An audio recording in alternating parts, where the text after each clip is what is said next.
someone in your life who knows your name and you know their name. You know something about their story and they know something about your story. And you've had an experience together. It might have been a joyous one, a challenging one, but you stuck together with one another through that. That's the kind of connection that, at least for me, defines what it means to be a friend.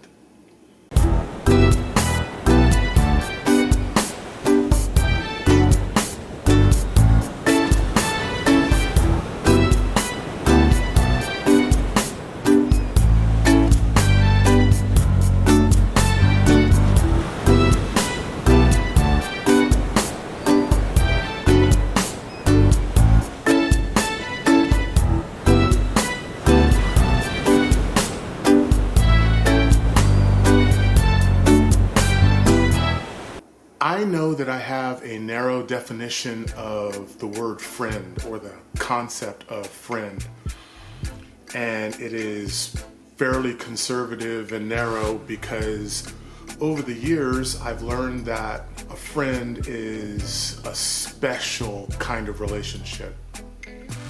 Now, if you go on my social media channel, especially on Facebook, you'll see that I've got well over 4,000 friends, and I understand that concept. What social media wants to do is build communities. A lot of people would say, I've got hundreds and hundreds of friends, and I would, I wouldn't challenge that. I wouldn't even caution that. I would just say that that's not my experience. That's not my personal experience. A friend is someone who I'm actually connected to in probably a more intimate way than a virtual community. And if you have hundreds and hundreds of people that you've had that experience with, man, that is amazing to me.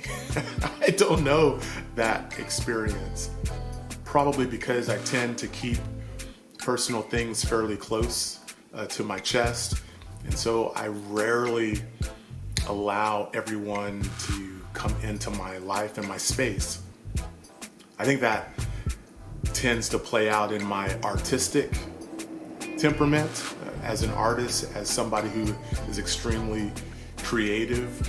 I tend to live on the stage. Sometimes literally, but oftentimes just figuratively, kind of feel like a performer. And performers want to be liked by the audience. And sometimes I'm not sure if the audience likes me, especially because of all the times that I don't like me. So I tend to resist having a lot of people come really close to me, but there's a few that I've had over my lifetime, and I consider them a friend. So I got to thinking about that, pondering that, and I challenge you to do the same. Who do you have in your life that when you need them, you can send them a text, give them a call, hit them up on DM, and just say, look, without explanation, I need you, and they will show up.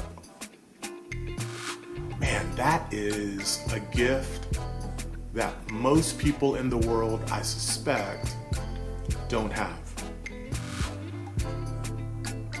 It's a gift.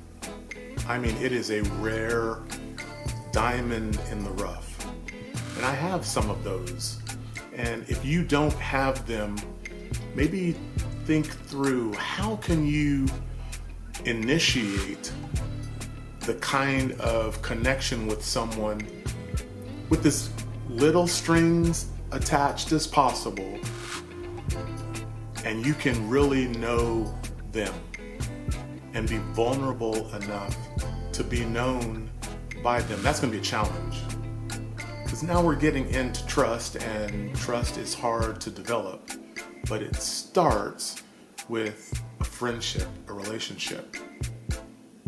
I've got lots of stories to tell about some of my friends, and over the next several weeks I'll probably tell some of those stories, but I'm thinking about a particular friend right now.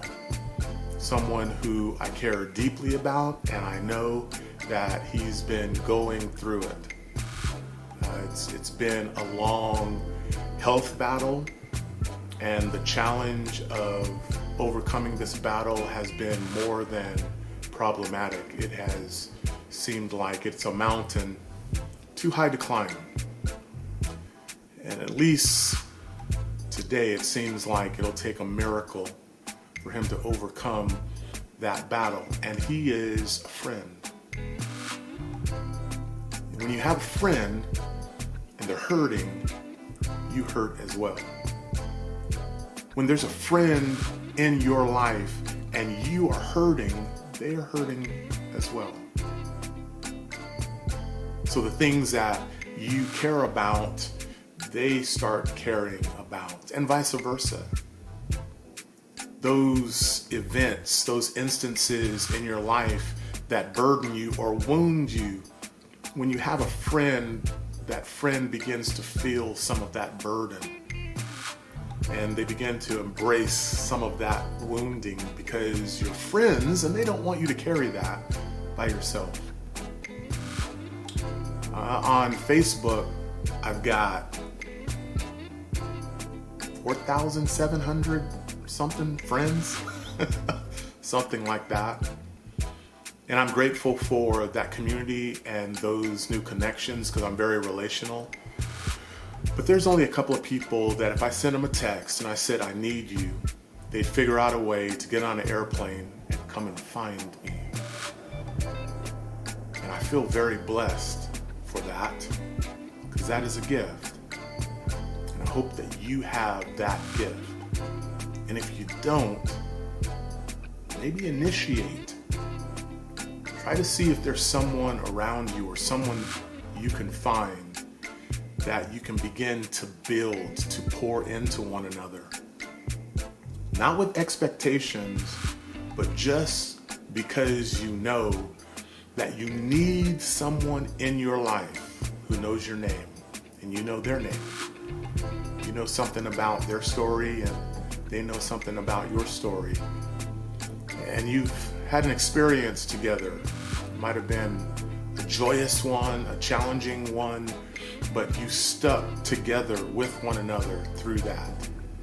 That's the kind of connection that, at least for me, defines what it means to be a friend. Thanks for taking this journey with me. Hey, thank you to all of those that have subscribed on the channel.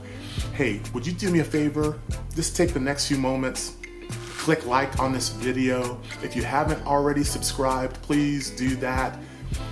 You already know the drill because there's so many people that are building a presence on YouTube and trying to grow their influence, and I'm doing the same. I appreciate your support. Those of you that have reached out to me, I really appreciate that. But at least for this 50-something-year-old YouTuber, thanks for taking this journey with me.